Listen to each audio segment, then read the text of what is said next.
नमस्कार। आजपासून राज्यातील विविध जिल्ह्यांमध्ये पावसाचे आगमन होणार आहे। हवामान अभ्यासक पंजाब डाग यांनी अंदाजानुसार पुढील काही दिवसांमध्ये राज्यातील काही भागात हलक्या ते मध्यम स्वरूपाचा पाऊस पडणार आहे।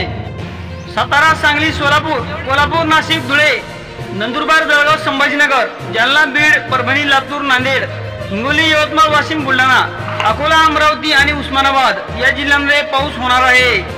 9 जून पासून राज्यातील काही भागांमध्ये मुसळधार पाऊस पडण्याची शक्यता आहे। विशेषतः पश्चिम महाराष्ट्र, उत्तर महाराष्ट्र, कोकणपट्टी आणि मुंबई या भागांमध्ये मुसळधार पाऊस होणार आहे।